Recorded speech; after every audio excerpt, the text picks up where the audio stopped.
Students, मैं गोविंद वर्मा, आपका chemistry tutor. आज हम बच्चों हमारे जो बुक के लास्ट वाले जो लेसन है, जिसमें सबसे लास्ट वाला जो आपका एवरीडे लाइफ इन केमिस्ट्री, उसके पहले वाला जो लेसन है पॉलीमर, उसके ठीक पहले वाला जो लेसन है बायोमोलिक्यूल्स, काफ़ी बढ़िया लेसन है। लेकिन इनकी जो चीज़ें हैं वो बहुत ही है बहुत सिंपल, लेकिन इनमें इन चीज़ों को याद करना थोड़ा सा मुश्किल होता है। उसमें आप लोगों को काफ़ी परेशानी होती है।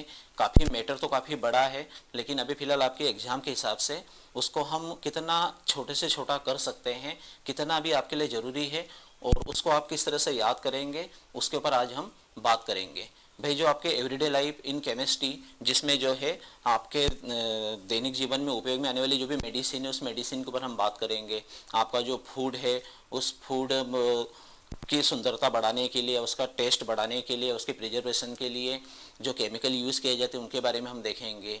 ठीक है, इसी तरह से स्वीटनर्स होते हैं, उनके बारे में हम बात करेंगे। आपके क्लीजिंग एजेंट के रूप में सोप और डिटर्जेंट की हम बात करेंगे। उसके बाद आप के आसपास जो चीज़ें उपयोग में आने वाले जो पॉलीमर्स है, वो पॉलीमर्स कौन कौन से हैं, उनको किस तरह से याद किया जाएगा, उसके ऊपर हम बात करेंगे। तो ठीक है बच्चों, वैसे ये वीडियो काफ़ी लंबा हो जाएगा, इसलिए हो सकता है कि हम इस वीडियो को जो है 2 पार्ट में बनाएंगे, जिसमें से पहला पार्ट जो है उस पर हम पहले बात करते हैं। तो पहले हम बात करेंगे हमारे मेडिसिन के बारे में। तो ठीक है बच्चे, तो हमारे पास ये मेडिसिन, फूड, सोप और डिटर्जेंट, पॉलीमर, इतने पॉइंट्स हैं।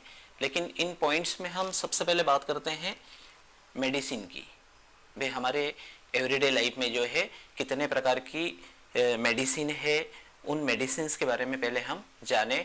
हमको मेडिसिन के नेम, ठीक है, मेडिसिन के नेम, उनके फंक्शन और उनके एग्जाम्पल, ये 3 चीज़ें हमें आना चाहिए। सबसे बड़ी जो प्रॉब्लम जो है ना, वो मेडिसिन के नेम और फंक्शन। मैक्सिमम जो स्टूडेंट है उनके नेम और फंक्शन में बड़ी प्रॉब्लम होती है। उनको मेडिसिन के नेम ही ध्यान नहीं रहते हैं, या उनके फंक्शन ही वो सही ढंग से नहीं कर पाते हैं। तो हम उनके नेम और फंक्शन पर पहले बात करते हैं। तो हमारे एवरीडे लाइफ में जितनी भी मेडिसिन है, उस मेडिसिन के बारे में जानने के लिए हमको, हेलो हेलो, हाँ रशीद, और बेटा क्या हाल है? अच्छा, ठीक है। कल आपकी बर्थडे पार्टी बढ़िया रही थी, बहुत बढ़िया थी। लेकिन बेटा, आपके कुछ ग्रुप के कुछ लोग पार्टी में मुझे दिखाई नहीं दे रहे थे। अच्छा अच्छा अच्छा, कौन कौन लोग बेटा नहीं थे आपकी यहाँ पार्टी में? अच्छा, हाँ, जैसे ये मनार वाला जो ग्रुप था, उस ग्रुप में एक तो आपका अनूप नहीं था। अच्छा, एक आरिफ भी नहीं था। अच्छा, और 2 लोग और नहीं थे शायद। हाँ, एक अनिरुद्ध नहीं था।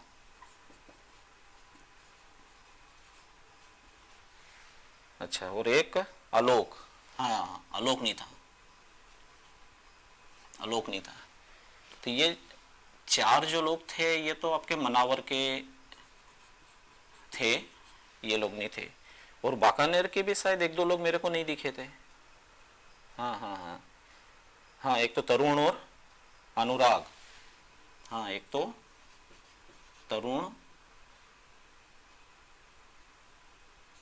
और दूसरा जो था वो अनुराग। हाँ, ये 2 लोग नहीं थे, ये आपके बाकानेर के नहीं थे। आप देखिए, हम ये जो हर्षित की पार्टी में जो लोग नहीं आए थे, है ना, उनके बेसिस पर मैं आपकी कुछ समस्या को दूर करूंगा, इसलिए ध्यान से देखिए, ठीक है। और आपके वो जो इंदौर वाला जो ग्रुप था, उस ग्रुप से भी 2-3 लोग नहीं थे। कौन 3 लोग नहीं थे? एक तो अर्नब, अनस और एसडी। हाँ हाँ, एक तो नहीं था अर्नब, एक अनस नहीं था और एक एसडी नहीं था। ठीक है, तो ये आपके 3 जो लोग थे ये इंदौर वाले ग्रुप से थे। अच्छा बेटा, क्यों इनका आपने फोन लगा के पूछा होगा ना क्यों नहीं आया ये लोग? अच्छा, ये अनूप को तो क्या था, फीवर था।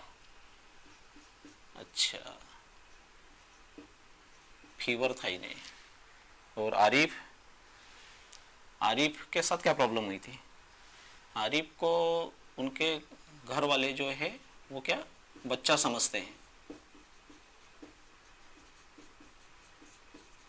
इसलिए पार्टी में नहीं जाने देते हैं। अच्छा, और ये अनिरुद्ध, अनिरुद्ध को पार्टी से एलर्जी है। अच्छा, और आलोक की क्या प्रॉब्लम थी? अच्छा, आलोक का पेट खराब था। अच्छा, आलोक का पेट खराब था। तो ये तो आपके मनावर वाले ग्रुप की बात हुई। फिर ये बाकनेर ग्रुप से 2 लोग, तरुण, तरुण और अनुराग। अच्छा, तरुण को एग्जाम का टेंशन है। अच्छा, एग्जाम का टेंशन था। और अनुराग, अनुराग के सिर में दर्द है, सिर में दर्द था। अच्छा, और ये इंदौर वाले अर्नब है, अनस है, एसडी, ये क्यों नहीं आए? अरे हाँ, यहाँ पर कोरोना ज़्यादा फैला हुआ है इसलिए नहीं आए। ठीक है बेटा, और सब बढ़िया है? ठीक है।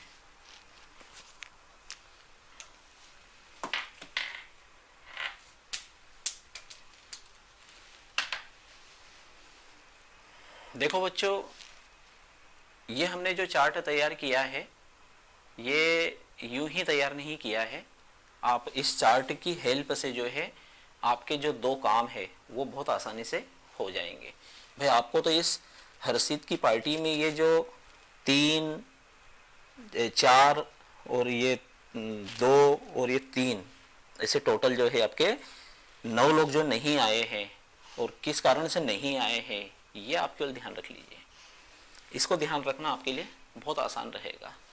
तो देखें, हम इस चार्ट के बेसिस पर जो है वो हम मेडिसिन हमारे सिलेबस में जितने हैं उनके नेम और फंक्शन हम किस टाइप से आसानी से ध्यान रख लेंगे। आप देखिए, आपको क्या करना है, इन बच्चों के नाम का फर्स्ट और लास्ट, पहला और आखिरी लेटर जो है उसको उठाइए। जैसे अनूप, अनूप का जो पहला लेटर है एनटी, ठीक है, पहला लेटर जो है उससे क्या बनेगा एनटी, और लास्ट वाला जो पी लेटर है इससे आप बनाएंगे पायरेटिक, एंटीपायरेटिक, पहली मेडिसिन। ठीक है, देख लिया आपने, अनूप के ए से एंटी और पी से पायरेटिक। ऐसा कैसे? यहां पर देखिए आप, आरिफ के ए से बनेगा आपका एंटी, ठीक है, और लास्ट वाला जो लेटर है एफ, इस एफ से आप क्या बनाएंगे फर्टिलिटी। तो सेकंड मेडिसिन आपकी क्या हो गई एंटी फर्टिलिटी। ठीक है, ऐसा कैसे? अनिरुद्ध, अनिरुद्ध का फर्स्ट लेटर ए से क्या बन रही है आपकी एंटी, ठीक है ना, और लास्ट लेटर क्या आ रहा है आपका एच, एच से आप क्या ध्यान रखेंगे हिस्टामिन। तो तीसरी मेडिसिन आपकी क्या हो गई एंटी हिस्टामिन। ऐसा कैसे? आलोक, आलोक में वैसे यहाँ स्पेलिंग में के होता है लेकिन मैंने यहाँ सी लिया है। आलोक में ए से आप क्या बनाएंगे एंटी, ठीक है, और सी से यहां पर क्या बनेगा आपका एंटी, है ना, सी जो है यहां पर एंटी हिस्टामिन होगा।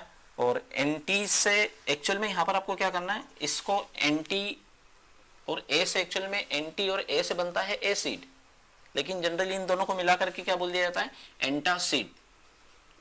मतलब आपको यहां पर क्या ध्यान रखना है, ए से एंटा और सी से सीड, एंटासिड। 4th नंबर की मेडिसिन हो गई है। तो 4 मेडिसिन तो आप की ये निकाल लोगे आप मनावर वाले ग्रुप से। ठीक है ना।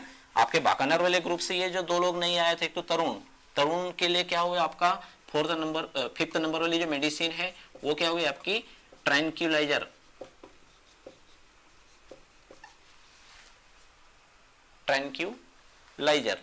ठीक है। अनुराग से क्या बनी आपकी 6 नंबर वाली जो मेडिसिन है वो क्या हो रही है आपकी, अनुराग के ए से सिर में दर्द था, यानी ए से बना आपका एनल और जी से बना आपका जेसिक,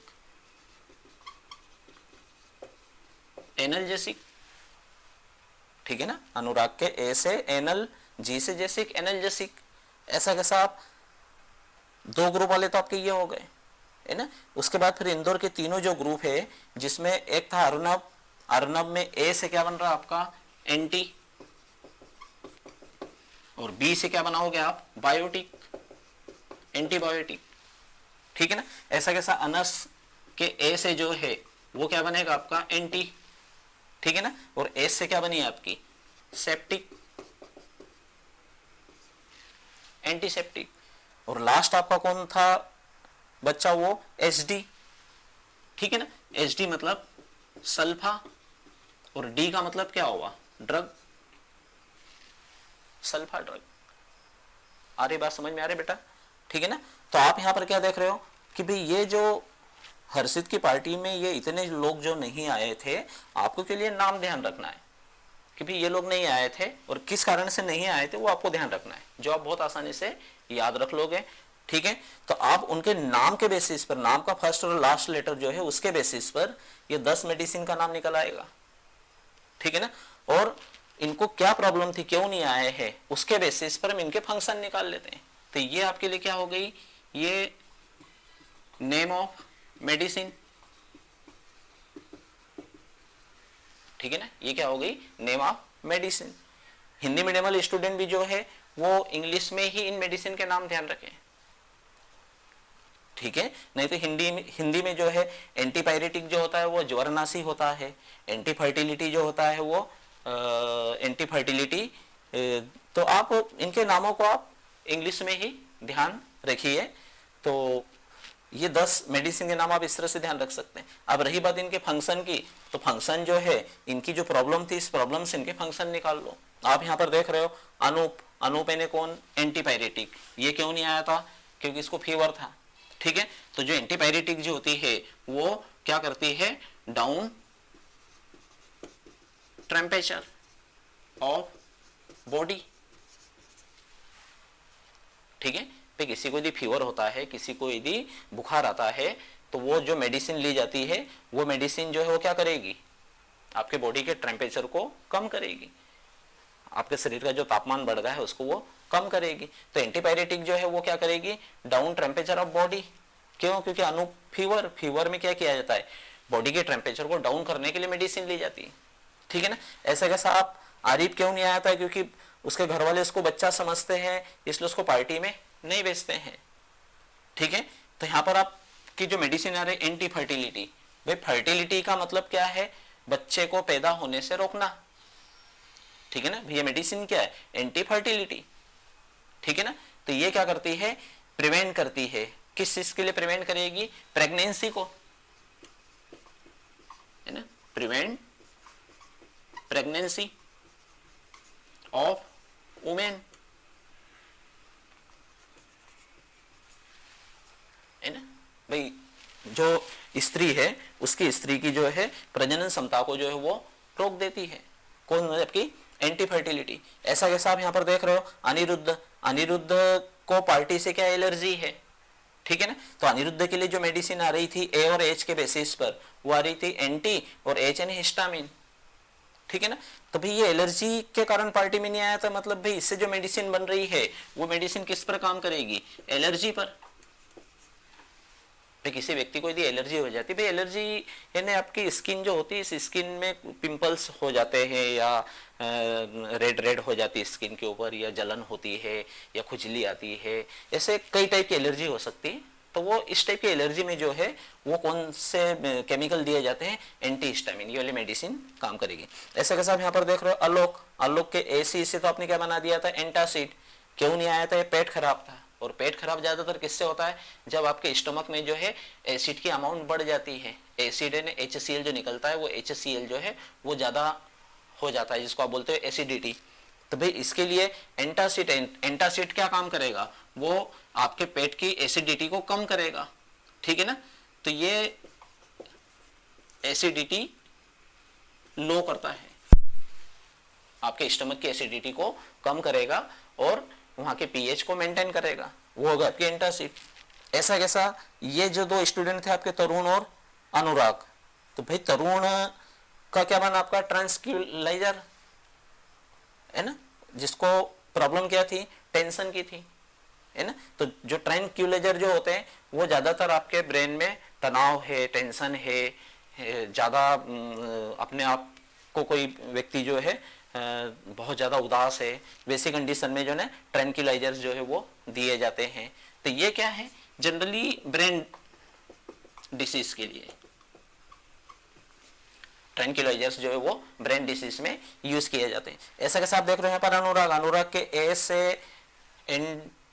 एंटा, ठीक है ना, सॉरी ना, ए से जो है वो एनल, यहाँ पर अनुराग के ए से एनल और जी से क्या बन रहा है आपका जेसिक, एनल्जेसिक, ठीक है ना। अनुराग क्यों नहीं आया था, कि उसके सिर में दर्द था। तो जो एनल्जेसिक जो होते हैं वो कहां पर एक्चुअल में क्या है, ये एक्चुअल में पेन किलर है। आपके बॉडी के कोई भी पार्ट में यदि कोई प्रॉब्लम है, दर्द हो रहा हो, तो दर्द वाली कंडीशन में जो है एनल्जेसिक जो है वो ली जाती है, दी जाती है। ऐसा कैसा आप यहाँ पर देख सकते हो कि भाई ये दो तो हो गए, लेकिन ये लास्ट के तीन जो है अनुराग, अनस और एसडी, अनुराग एंटीबायोटिक, एंटीसेप्टिक और सल्फा ड्रग, तो ये तीनों क्यों नहीं आए, इनकी क्या प्रॉब्लम थी, कोरोना फैला हुआ था। अब कोरोना क्या है, एक वायरस है, माइक्रो ऑर्गेनिज्म है, सूक्ष्म जीव है। तो ये इन तीनों से जो मेडिसिन बन रही है, एंटीबायोटिक, एंटीसेप्टिक और सल्फा ड्रग, ये क्या करती है, जो माइक्रो ऑर्गेनिज्म जो है उनको किल करेंगी, तीनों की तीनों, या फिर उनकी ग्रोथ को जो है वो प्रिवेंट करती है, इनकी वृद्धि को वो रोकती है, वहां पर इनको पनपने नहीं दिया जाता है, ठीक है ना। जितने भी माइक्रो ऑर्गेनिज्म होते हैं उनको या तो ये नष्ट कर देती है, किल कर देती है, या फिर इनकी वृद्धि को या ग्रोथ को जो है वो रोक देती है। कौन, ये तीनों, एंटीबायोटिक, एंटीसेप्टिक और सल्फा ड्रग। लेकिन यहां पर एक और है, डिसइंफेक्टेंट,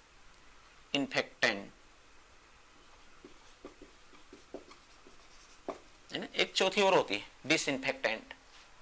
लेकिन इन चारों में जो है, ये जो चारों आ रही है, जो माइक्रो ऑर्गेनिज्म या सूक्ष्म जीवों को मारने का जो काम कर रही है, इसमें आप थोड़ा सा, इन दो तो आपकी ये और दो आपकी ये लगभग एक जैसी है, लेकिन इनमें क्या डिफरेंस है, क्या अंतर है, वो आप थोड़ा ध्यान रखिए। एंटीबायोटिक जो है वो माइक्रो ऑर्गेनिज्म से ही प्रोड्यूस की जाती है और उनको ही मारने के काम में ली जाती है। भाई जो आपके माइक्रो ऑर्गेनिज्म जो है वो आपके शरीर में कई तरह के डिसीज पैदा करती है, कई तरह के रोग पैदा करती है, जैसे कि अभी कोरोना जो है वो माइक्रो ऑर्गेनिज्म है, सूक्ष्म जीव है, वो किस तरह से डिसीज पैदा कर रहा है। तो आप यहाँ पर देख रहे हो एंटीबायोटिक जो है वो इन्हीं सूक्ष्म जीवों से बनाई जाएगी और इन्हीं सूक्ष्म जीवों को मारने के काम में आएगी। लेकिन इसी के ठीक सामने जो आपका सल्फा ड्रग जो है, वो सल्फा ड्रग जो है वो लेबोरेटरी में तैयार किया जाता है, सिंथेसाइज किया जाता है, ठीक है, और वो भी क्या करता है, माइक्रो ऑर्गेनिज्म को किल करता है। तो भाई ये दोनों मेडिसिन एक जैसी है, लेकिन डिफरेंस क्या है कि भाई ये उन माइक्रो ऑर्गेनिज्म से ही बनाया जा रहा है और उनको ही मार रहा है, और इसको लेबोरेटरी में बनाया जा रहा है, ये भी उनको मार रहा है, ठीक है। ऐसा कैसा, एंटीसेप्टिक जो होता है कि भाई ये कहाँ उपयोग में आता है, कि भाई आपको यदि कोई घाव हो जाता है या कहीं कट लग जाता है आपके बॉडी के ऊपर, तो वहां पर हम एंटीसेप्टिक लगाते हैं, ताकि वहां पर जो माइक्रो ऑर्गेनिज्म जो है उनकी ग्रोथ को रोका जा सके, उनको किल किया जा सके, उनको खत्म किया जा सके, तो हम एंटीसेप्टिक लगाते हैं। ऐसा कैसा, डिसइंफेक्टेंट जो होते हैं वो आपके घर के फर्श पर या हॉस्पिटल में फर्श पर या डॉक्टर्स लोग अपने उपकरणों को जो है वो डिसइंफेक्टेंट्स में धोते हैं, ताकि वो माइक्रो ऑर्गेनिज्म से फ्री रहें, ठीक है। तो आपने यहाँ पर क्या देखा, एंटीसेप्टिक जो है वो हम हमारी बॉडी के ऊपर लगा सकते हैं, ये हमारी लिविंग सेल को ये हमारी जो जीवित कोशिका उनको नुकसान नहीं पहुंचाएगा, लेकिन डिसइंफेक्टेंट जो है वो इसके जैसा ही काम है, लेकिन ये हम इसको बॉडी पर नहीं लगा सकते। ये नॉन लिविंग थिंग के लिए होता है, निर्जीव वस्तुओं के लिए होता है, वहाँ के सूक्ष्म जीवों को मारने के लिए होता है। तो भाई ये जो आपके चार है, एंटीबायोटिक और सल्फर ड्रग एक जैसा वर्क कर रही है, लेकिन ये लिविंग सेल से बनाया जा रहा है, उन्हीं से पैदा किया जा रहा है, ये लेबोरेटरी में बनाया जा रहा है, ठीक है ना। ये डिफरेंस है इसमें। और इन दोनों में डिफरेंस क्या आ रहा है, एंटीसेप्टिक और डिसइंफेक्टेंट जो है वो एक जैसा फंक्शन है इनका, लेकिन ये लिविंग सेल को नुकसान नहीं पहुंचाता, ये नुकसान पहुंचाता है। ये नॉन लिविंग निर्जीव वस्तुओं के लिए होता है, उसके सूक्ष्म जीवों को हटाने के काम में लाया जाता है। तो देखो बच्चों, आप इन 10 मेडिसिन को आपको ध्यान रखना है और उनकी ये फंक्शन ध्यान रखना है। और इन दो चीजों के साथ साथ आप जो इन 10 मेडिसिन के कुछ एक एक दो जो है एग्जाम्पल, और हो सके तो उनके स्ट्रक्चर, बहुत सारे मेडिसिन के कुछ एग्जाम्पल जो आप एक दो एग्जाम्पल जो आप उनको याद करने की कोशिश कीजिए। जैसे एंटीपायरेटिक, एक मेडिसिन तो आपकी कौन सी भी, एंटीपायरेटिक, ठीक है। दूसरी आपकी कौन सी हो रही, एनाल्जेसिक। भाई एंटीपायरेटिक और एनाल्जेसिक है ना, इसको हम पीड़ाहारी और ये ज्वरनाशी के नाम से जानते हैं। तो इसके लिए फिर दो एग्जाम्पल बहुत कॉमन एग्जाम्पल है, एस्प्रिन और पैरासीटामोल। वो यहाँ पर भी यूज कर सकते हो, यहाँ पर भी यूज कर सकते हो, ठीक है ना। तो आप जो है एंटीपायरेटिक और एनाल्जेसिक, इन दो के लिए तो आप क्या ध्यान रख लेंगे, पैरासीटामोल। ऐसा कैसा, एंटासिड, एसिडिटी के लिए, एसिडिटी के लिए जनरली सोडियम और पोटेशियम के जो हाइड्रोक्साइड है, इनो वगैरह जो है, या बेकिंग सोडा है, ये इनको एग्जाम्पल के रूप में यूज कर सकते हैं। या फिर आप यहाँ पर जो है ओमेप्रोपेजोल आजकल एंटा एसिड के रूप में यूज किया जा रहा है, ठीक है। ऐसा कैसा आपका जो है यहाँ पर एंटीहिस्टामिन जो है वो प्रोमिथेजिन जो है, इसका इस्तेमाल किया जाता है, ठीक है। तो ऐसे कैसे आपका एंटीबायोटिक जो है उसमें पेनिसिलिन का एग्जाम्पल ध्यान रख सकते हो। एंटीसेप्टिक में आपका डेटॉल है, इसको आप एग्जाम्पल के रूप में ध्यान रख सकते हो। तो इस तरह से आप इनके एक एक दो एग्जाम्पल जो है वो आप कर लें, हो सके तो कोशिश करें उनके स्ट्रक्चर करने की कोशिश कीजिए। मैं इस वीडियो के ठीक बाद जो है एक आध दिन के डिफरेंस से जो है पीपीटी के फॉर्म में जो है इसको मैं वीडियो के रूप में लोड करूंगा। आप इस वीडियो के साथ साथ जो है उसको भी देखेंगे, उसमें इसको थोड़ा सा मैंने डिटेल किया हुआ है, जहां पर आपको इनके स्ट्रक्चर, उनके एग्जाम्पल जो है वो देखने को मिलेंगे, ठीक है बच्चे। यहाँ तक की बात समझ में आ रही है। तो ये हमारा जो पहला पार्ट है वो हमारा किसके बारे में होगा, मेडिसिन या ड्रग के बारे में यहाँ पर बात हो गई है ना। तो एक हिस्सा जो है आपको ये ध्यान रखना है कि भाई आपके सिलेबस के अकॉर्डिंग ये 10 मेडिसिन है, उनके फंक्शन है और उनके एग्जाम्पल है। एक पार्ट तो हमारा ये होगा। दूसरा हमको यहाँ पर क्या बात करना है, मेडिसिन या ड्रग जो होती है उसकी डेफिनेशन, कि उसकी क्या डेफिनेशन होगी। तो मेडिसिन किसको बोला जाता है, भाई आप यहाँ पर देख रहे हो कि भाई ये जितने भी मेडिसिन हमने देखा है वो एक प्रकार से क्या है, केमिकल है, रसायन है। हम इन केमिकल या रसायनों का उपयोग किस चीज के लिए कर रहे हैं, हमारे बॉडी में जो अलग अलग टाइप की जो डिसीज पैदा हो रही है, जो बीमारियां हो रही है, उन बीमारियों के ट्रीटमेंट के लिए कर रहे हैं, उनको ठीक करने के लिए कर रहे हैं।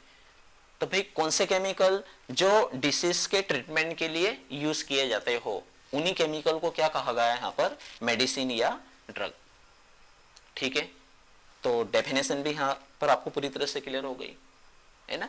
अब बात आती है कि भाई ये मेडिसिन जो है ये बहुत सारे टाइप्स की है, इसलिए इनको जो है क्लासिफाइड करना जरूरी है। तो ये जो मेडिसिन है इनको एक छोटे से प्रश्न के रूप में, एक छोटे से क्वेश्चन के रूप में जो है इनके 4 क्लासिफिकेशन के जो आपको नेम ध्यान रखना है कि भाई जो मेडिसिन है उनको 4 बेसिस पर जो है क्लासिफाइड किया गया है। पहला जो बेसिस माना गया है, ऑन द बेसिस फार्मेकोलॉजिकल, पहला जो बेसिस माना गया है वो क्या है, फार्मेकोलॉजिकल बेसिस पर। सेकंड जो बेसिस माना गया है वो drug action, on the basis drug action. Third basis जो माना गया है वो केमिकल स्ट्रक्चर,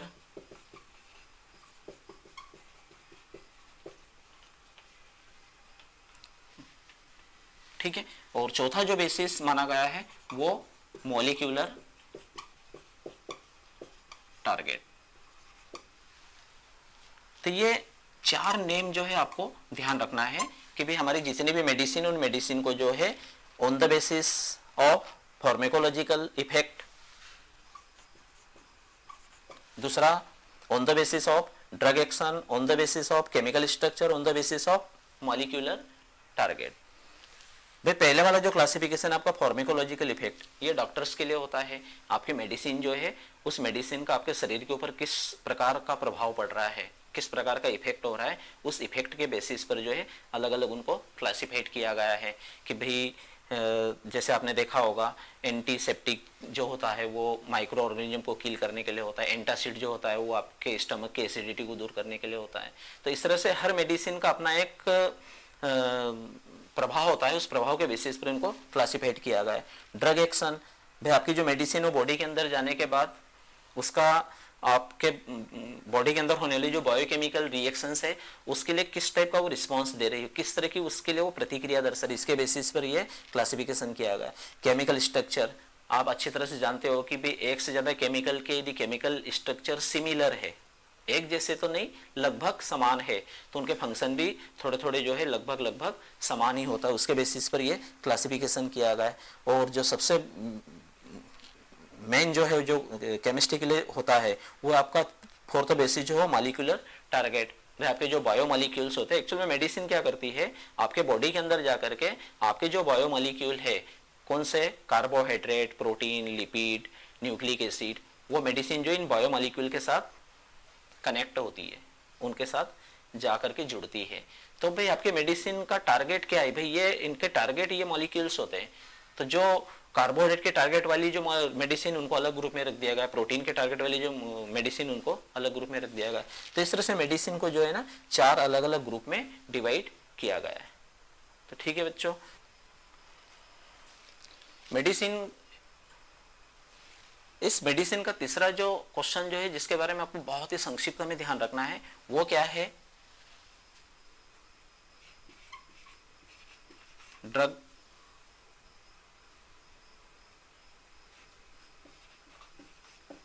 टारगेट। ठीक है भाई, ये जो मेडिसिन होती है ये आपके बॉडी में जाने के बाद वो किस तरह से वर्क करती है, वो बॉडी के अंदर जाकर के वो डिसीज को किस तरह से ठीक करती है, इसके बारे में, इसके मैकेनिज्म के बारे में थोड़ा सा आपको आइडिया होना चाहिए। उसके ऊपर हम थोड़ी सी डिस्कस करते हैं। भाई यहाँ पर मैंने आपको पहले बोला था कि जो मेडिसिन जो होती है इनका जो टारगेट होता है भाई ये बॉडी के अंदर जा करके हमारे बायोमॉलिक्यूल्स के साथ जुड़ती है। भाई आपके बायोमॉलिक्यूल्स में एक तो कार्बोहाइड्रेट होती है, दूसरा आपका प्रोटीन होता है, तीसरा जो आपका लिपिड होता है, चौथा जो है न्यूक्लिक एसिड होता है। तो भाई ये जो बायोमॉलिक्यूल्स है ये बायोमॉलिक्यूल्स के साथ कनेक्ट होती है, उनके साथ जुड़ती है और उनमें क्या प्रॉब्लम्स है उस प्रॉब्लम को ठीक वो करती है।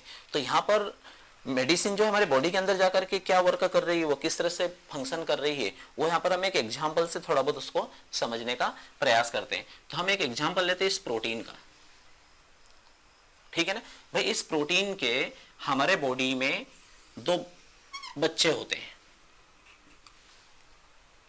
है ना। बच्चे से मतलब भाई प्रोटीन 2 यहाँ पर डेरिवेटिव बनाती है जो प्रोटीन के ही बने होते हैं, जिसमें से एक को बोला जाता है एंजाइम और सेकंड जो होते हैं वो रिसेप्टर। ये जो 2 टर्म मैंने यहां पर ली है, एक को मैं क्या नाम दे रहा हूं, एंजाइम, और सेकंड जो है रिसेप्टर। ये प्रोटीन की ही बनी हुई कुछ बॉडीज होती है, ठीक है। तो हम इन दोनों के बारे में ज्यादा तो डिस्कस नहीं करेंगे, लेकिन आप भी अच्छी तरह से जानते हो कि भाई एंजाइम हमारे बॉडी में क्या काम करता है। हमारे बॉडी के अंदर जितनी भी हमारे इस बॉडी को चलाने के लिए जितनी भी बायोकेमिकल रिएक्शंस हो रही है और इनके प्रेजेंस में वो बायोकेमिकल रिएक्शन जो है ना उनकी स्पीड बहुत ही ज्यादा फास्ट हो जाती है, बहुत ज्यादा स्पीड को ये मेंटेन करके रखते हैं। कौन, एंजाइम।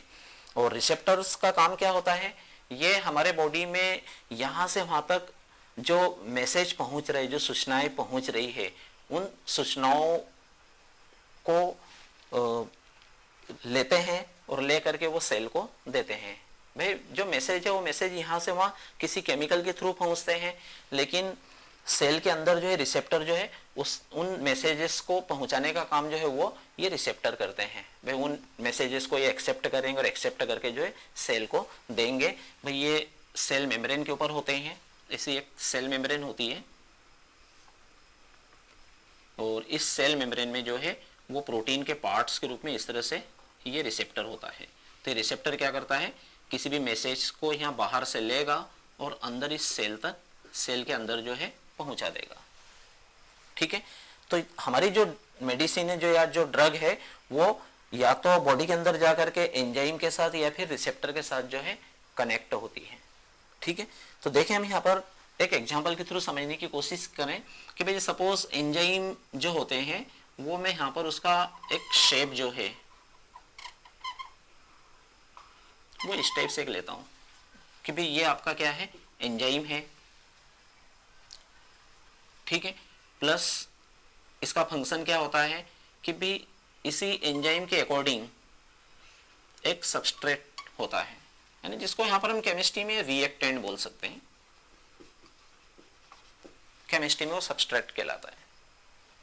ठीक है, तो ये एंजाइम क्या करता है, इस रिएक्टेंट को अपने साथ कनेक्ट करेगा। आप देख रहे हैं यहाँ पर इसका ये एक शेप दिया हुआ है और इसी शेप के अकॉर्डिंग जो है वो रिएक्टेंट है। एंजाइम की ये जो सरफेस का ये इतना जो एरिया होता है इसको बोला जाता है एक्टिव साइट। ठीक है, तो ये एंजाइम क्या करता है, इस रिएक्टेंट को अपने एक्टिव साइट के साथ बाइंड कर लेगा, जोड़ लेगा और जोड़ करके जो है इस रिएक्टेंट को बहुत ही आसानी से प्रोडक्ट में कन्वर्ट कर देगा, उसको तोड़ देगा। ठीक है ना, तो इस तरह से एंजाइम जो है रिएक्टेंट को अपने साथ कनेक्ट करता है, कॉम्प्लेक्स बनाता है और उस कॉम्प्लेक्स को जो है प्रोडक्ट में आसानी से बदल देता है। ये एंजाइम का फंक्शन होता है। लेकिन मेडिसिन जो होती है, यदि ये एंजाइम जो है भाई हमारे बॉडी के अंदर प्रॉब्लम कब क्रिएट होती है कि जब इसकी ये वाली जो रिएक्शन है ये अनबैलेंस हो जाती है, बहुत ज़्यादा तेजी से होने लग जाती है। तो ऐसी कंडीशन में मेडिसिन क्या होती है, इसी रिएक्टेंट की जैसे जो है मेडिसिन भी इसी शेप में जो है होती है और ये मेडिसिन जो है वो इस रिएक्टेंट के स्थान पर इस एंजाइम के साथ कनेक्ट हो सकती है। लेकिन ये जो मेडिसिन है वो एंजाइम के साथ कनेक्ट जो होती है उसके लिए दो कंडीशन है। एक तो इस एंजाइम के साथ इसको कनेक्ट होने के लिए इस रिएक्टेंट के साथ जो है कंपटीशन करना होता है। ठीक है ना, और सेकंड कंडीशन जो होती है, इस एंजाइम की सेकंड साइट एक और सरफेस पर एक और साइट होती है जो एलोस्टेरिक साइट कहलाती है इस एंजाइम की। ठीक है ना, तो एक मेडिसिन ऐसी इस शेप में भी होती है कि वो इसकी ये वाली सरफेस पर नहीं जाकर के ये वाली सरफेस के साथ कनेक्ट होती है ना। तो आप यहां पर देख रहे हो कि भाई इस सरफेस के साथ कनेक्ट होने के लिए दो चीजें, या तो रिएक्टेंट यहां आकर के कनेक्ट होगा या फिर मेडिसिन यहां जाकर के कनेक्ट होगी। तो मेडिसिन को इस साइट पर कनेक्ट होने के लिए कंपटीशन करना पड़ रहा है, लेकिन इस साइट का जो शेप है वो शेप सिर्फ इस मेडिसिन के लिए ही है, रिएक्टेंट इस शेप का है ही नहीं। इसलिए मेडिसिन को यहां पर जुड़ने के लिए जो है कोई कंपटीशन की जरूरत नहीं पड़ रही है, यानी यहाँ पर नॉन कॉम्पिटिटिव कंडीशन बन रही है और यहाँ पर कॉम्पिटिटिव कंडीशन बन रही है। ठीक है, तो मेडिसिन क्या होता है, मेडिसिन कंपटीशन में जो है इस रिएक्टेंट से पहले इस एंजाइम के साथ जाकर के यहाँ पर जुड़ जाएगी और इसके साथ जो है स्ट्रॉन्ग बॉन्ड बना लेती है ना। आपका रिएक्टेंट जब इस एंजाइम के साथ जुड़ता है तो एंजाइम और रिएक्टेंट के बीच जो बॉन्ड बनते हैं वो लूज बॉन्ड होते हैं, कमजोर बॉन्ड होते हैं और एंजाइम जो उन कमजोर बॉन्ड के कारण इस रिएक्टेंट को आसानी से जो है प्रोडक्ट में कन्वर्ट करके अलग कर देता है और फिर नए रिएक्टेंट को अपने साथ जोड़ करके अगली प्रोसेस करता है। लेकिन मेडिसिन से ऐसा नहीं होता है। मेडिसिन जो है इसकी इस रिएक्टेंट के जुड़ने से पहले ही इसकी एक्टिव साइट के साथ जुड़ जाएगी और उसके साथ स्ट्रॉन्ग बॉन्ड बना करके एक स्टेबल कॉम्प्लेक्स बना देगी। ऐसी कंडीशन में क्या होगा, ये एंजाइम जो है इस मेडिसिन के साथ स्थायी रूप से जुड़ जाएगा। तब फिर ये एंजाइम जो है किसी भी रिएक्टेंट के लिए जो है जुड़ने के लिए बचेगा ही नहीं है। यानी एक तरह से ये एंजाइम बेकार हो जाएगा, कोई काम का नहीं रहेगा। इस तरह से वहां की वो जो प्रोसेस हो रही थी उस प्रोसेस को इस मेडिसिन ने रोक दिया, वहां पर वो प्रोडक्ट नहीं बन पा रहा है। तो इस तरह से इस एंजाइम ने कंपटीशन करके जो है इनहिबिट कर दिया है, उसको एक अवरोध पैदा कर दिया है। इसलिए इस प्रोसेस को बोला जाता है कॉम्पिटिटिव इनहिबिटर। इनहिबिटर यानी रोक देना, उसको रिएक्टेंट को जोड़ने से रोकना। लेकिन सेकंड साइड यहाँ पर क्या हो रहा है, सेकंड साइड जो है ये बिना कंपटीशन के, क्योंकि यहाँ पर जुड़ने के लिए अकेला ही है, इस शेप का यहाँ पर दूसरा कोई नहीं है। तो ये मेडिसिन इस साइट पर यदि जुड़ती है तो जुड़ करके क्या करती है, वो इसके ये वाली जो साइट है इस साइट के शेप को खराब कर देती है, जुड़ते से इस शेप को बदल देगी। तो इसका यदि ये वाला शेप बदल जाएगा, ऐसी कंडीशन में भी रिएक्टेंट जो है वो यहाँ पर फिट नहीं हो पाएगा। तो आप देख रहे हो यहाँ पर मैं दो तरह से मेडिसिन इस एंजाइम के साथ वर्क कर रही है, या तो कंपटीशन करके उसकी एक्टिव साइट के साथ जुड़ करके उस एंजाइम को काम करने से रोक रही है, या फिर उसकी एलोस्टेरिक साइट्स के साथ जुड़ करके उसके एक्टिव साइट के शेप को बदल करके उसको काम करने से रोक रही है। तो इस तरह से मेडिसिन जो है एंजाइम के साथ, एंजाइम को टारगेट बनाते हुए वो इस तरह से हमारे बॉडी के अंदर अपना काम करती है। सेकेंड साइड जो मेडिसिन जो है वो रिसेप्टर के साथ किस तरह से कनेक्ट होती है। भाई देखो हमारे बॉडी में भाई दो टाइप की इन प्रॉब्लम्स को हम लेकर के चल रहे हैं कि भाई एंजाइमों की जो प्रोसेस है, हमारी जो बायोकेमिकल रिएक्शन उनमें यदि अनबैलेंसिंग होती है, उस समय मेडिसिन के साथ एंजाइम के साथ टारगेट करके किस तरह से प्रोसेस में कर रही है। और यदि हमारे बॉडी के अंदर कुछ मैसेज आने जाने की जो कंडीशनें है वो यदि दो तरह से बनती है, या तो कोई मैसेज बहुत तेजी से जा रहे हैं या कोई मैसेज बहुत ही स्लो जा रहे हैं, ऐसी कंडीशन में भी जो है मेडिसिन जो है वो मेडिसिन यहाँ पर भी इस रिसेप्टर के साथ कनेक्ट होती है, लेकिन इसी तरह से इस टाइप से ही दो टाइप से कनेक्ट होती है ना। कि भाई रिसेप्टर जो है कभी कभार सेल को बहुत तेजी से मैसेज दे सकते हैं या बहुत ही धीमी गति से मैसेज दे सकते हैं, है ना। तो उन मैसेजों को बैलेंस करने के लिए जो है हम मेडिसिन का उपयोग करते हैं कि भाई ये केमिकल मैसेंजर है जो इसकी इस साइट के साथ बॉइंड होता है और उस मैसेज को इसको देता है और ये सेल को देती है, ये इस तरह का इसका प्रोसेस होता है। तो ये जो मेडिसिन जो होती है वो केमिकल मैसेंजर जो बहुत तेजी से दे रहा है ना, तो इसको बैलेंस करने के लिए ये मेडिसिन यहाँ पर कनेक्ट हो जाएगी और मैसेज को एक बैलेंस तरीके से सेल को फिर देना स्टार्ट कर देगी, ठीक है ना। तो कुल मिलाकर के मेडिसिन क्या कर रही है कि भाई बॉडी की सेल को जो मैसेज बहुत तेजी से जा रहे हैं उनको वो धीमा कर रही है, ठीक है ना। तो ये क्या हो आपका एंटागोनिस्ट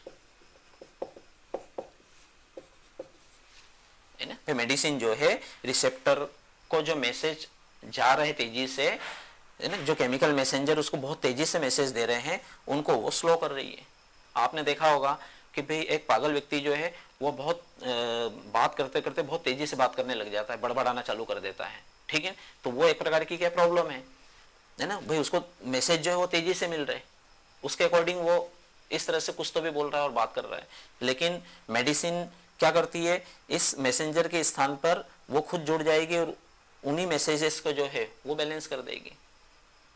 कभी कभी इसके ठीक उल्टा भी होता है, कोई केमिकल मैसेंजर जो है अपना मैसेज जो है बहुत स्लो देता है, उसमें भी प्रॉब्लम होगी। ऐसी कंडीशन में जो है एक दूसरी मेडिसिन जो है वो उस मैसेंजर का क्लोन बन के उसको मैसेज को थोड़ा सा फास्ट कर देगी।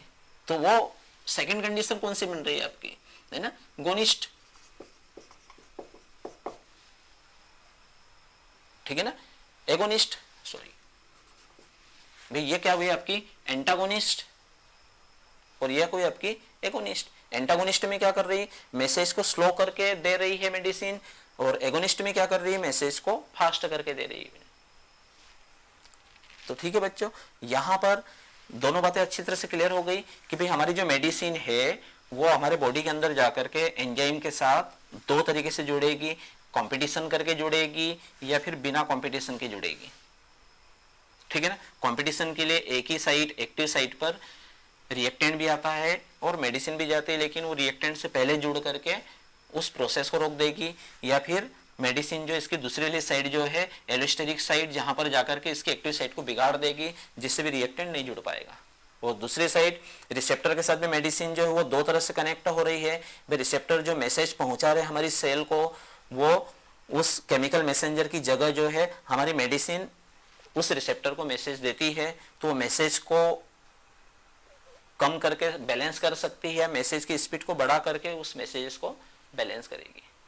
तो ठीक है बेटा, आप लोगों ने इस मेडिसिन की, आपको सिर्फ ये 3 चीजें ध्यान रखना है जो हमने देखी यहाँ पर। पहली कौन सी कि भाई आपके एवरीडे लाइफ में जो 8 से 10 मेडिसिन है उनके नेम, उनके फंक्शन और उनके एग्जाम्पल। दूसरा, जितने भी मेडिसिन है उनको हमने किस तरह से 4 टाइप से क्लासिफिकेशन किया था, वो 4 क्लासिफिकेशन। और तीसरा आपका थोड़ा सा आइडिया आपको कि भाई हमारी जो मेडिसिन है वो हमारे बॉडी के अंदर जा करके प्रोटीन की जो 2 बॉडीज बनी हुई है, एंजाइम और रिसेप्टर, इनके साथ किस तरह से कनेक्ट होकर के उनको किस तरह से वो बैलेंस करती है। तो ठीक है बेटा, आज जो है आप लोग ये मेडिसिन या ड्रग के बारे में हमने ये सारी बातें देख ली है। ठीक है।